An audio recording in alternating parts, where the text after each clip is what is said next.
So today I wanted to talk about my interpretation of the literal meaning of the Garden of Eden. And first I kind of want to address why I do all my videos in my car. Number one is because it's really the only time I'm ever sitting still. I lead a very busy life. Number two, it's because this car is one of my manifestations, and you can watch my video how I manifested my luxury vehicle. And so it just reminds me of my power to create every time I'm in it, because it's one of the many material manifestations that I've been able to bring into my 3D reality.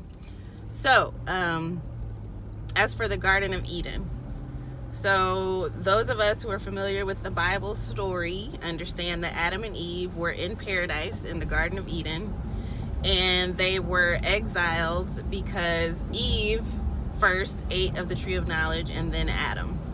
So that's what we know about it. We know that it was supposed to be the epitome of paradise for human beings. But have any of us ever asked the question, why was it called a garden? Usually when you think about a garden, you know, there's lots of plant life on the planet. I mean, there's forests, there's fields, there's all kinds of plant life and different names for different types of plant life. But for some reason, the Bible used the term garden. Usually a garden is a place that's tended to, right? Meaning the gardener has specific things that he or she is trying to grow. So what was being grown in the Garden of Eden? Why was it called a garden? Well, this is my theory. So we live in this world of duality, right? And you know, there's hot, cold, good, bad, black, white. When it comes to electricity, and this is really the foundation of duality, there's magnetism and electricity. If you don't have both, you don't have any movement, you can't create anything. None of this that we're experiencing in 3D can exist without that duality, the duality of magnetism and electricity. And so when we look at the Garden of Eden, I think that it's a metaphor for the mechanism of creation that we were gifted with as human beings. And this is what I mean by that.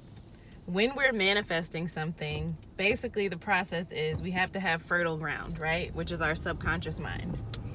And we have to have a seed, which is the idea or what we imagine it is that we want. And we have to have a gardener, which is our conscious mind that decides to plant that seed in the subconscious. And with those components, something grows. And so I think that is what the Garden of Eden represents.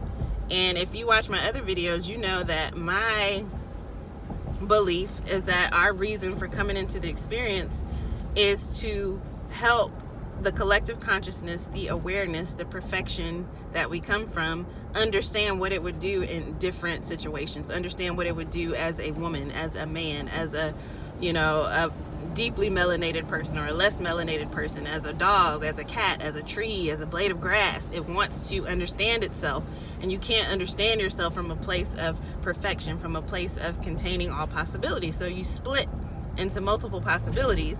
And we, as part of that consciousness, I believe, come here to experience ourselves as one aspect, and then also to remember that we are creators. And so when we look at the story of the Garden of Eden, we're looking at the human consciousness, or the little piece of consciousness that we choose to be, being separated from the knowledge of the ability to create. And so I think that story, for those of us who are awakening and who are developing our spiritual consciousness, that story is a metaphor for how we have forgotten about our ability to create. What is paradise? Paradise is having all of your needs met, having all of the experiences that you desire. And when we build up our ability to manifest, that's exactly what we're creating for ourselves. So that is the garden. The garden is our subconscious mind combined with all of our wishes and desires, combined with our conscious mind and our ability to plant those seeds and grow whatever it is we want in our 3D reality. So if we want to return to the Garden of Eden, all that means is remembering that we are creators and that we have the ability to create fertile ground, meaning clean up our subconscious mind. I don't know if I have a video about how to do that on this channel, but it's something that I think in these short lifetimes of, hopefully 80 to 100 plus years, I think it takes the whole lifetime to clean up what was deposited that first 7 years, and then strengthen our ability to create whatever it is that we want. I think a lifetime is not even enough, and I think that is part of our purpose here. It's half of our purpose here. And when we think about creating heaven on earth, when we think about having a paradise, that's really what we should be focused on. How strong are we? How fertile is our soil? Can we create that fertile soil again? How clear can we be in our imaginings about what it is that we want to manifest? How strong are those seeds that we're planting in our subconscious mind? And in our conscious mind, do we have the confidence that we have the ability to plant those imagined events and material things and feelings in the subconscious mind and produce something beautiful? And we see this in every aspect of life. This three-part split, the Father, the Son, the Holy Ghost, the fertile soil, the seed, and the gardener, translates into everything that we experience in this reality, even down to creating new human beings. The subconscious mind is the woman, the feminine aspect. It's the darkness. The womb is literally a dark place. And then there's the man, which represents the conscious mind, the will. And then there is the seed that is activated by the man, the conscious mind. So the woman represents the subconscious, the darkness, the place where nurturing happens, where the mystery happens. No one really understands all the mechanisms that take place in a woman's body as a child is growing. Doctors can monitor it, but if you notice, they can't change the course, they can't manipulate it. That seed is planted. Now, there's all kinds of technology today where you can manipulate the seed and you can adjust different things, but typically the seed is planted, and all we do is protect that environment, keep it safe. And that's really what manifestation is. That's what everything is. That is what all of duality is. That is what all of creation is a combination of those three things: the fertile soil, the subconscious, what we're not aware of, what we can't see, the conscious, the will, the desire, the energy, the electricity, whereas the subconscious is the magnetism, it draws to it. The consciousness is the will, it pushes, and that seed is whatever it is that we want to bring forth.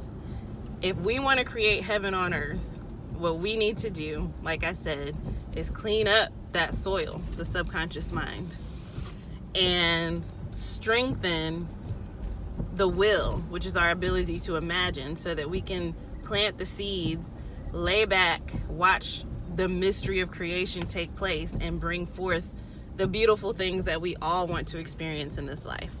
So that is my interpretation of the Garden of Eden, and I'll be using the metaphor of a garden a lot because it's really the easiest way to explain all of the necessary aspects to conscious creation. So I hope you guys enjoyed this video, and I will talk with you soon. Oh, also, if you like this, please guys, hit the like button, the subscribe button, hit the little bell so that you can know when I'm putting out new content, and please leave me a comment if you have feedback, if you have your own interpretations, if you've had experiences that you want to share. Like I said, we're all part of this collective consciousness, and the fact that we can come together and share these ideas is actually elevating the consciousness of everyone on the planet. So like, share, subscribe, hit the bell. Love to hear from you. Please leave me a comment. I'm also including links to my website, my coaching, my podcast, all of those things in the comments or in my notes underneath these videos. So thanks guys for watching.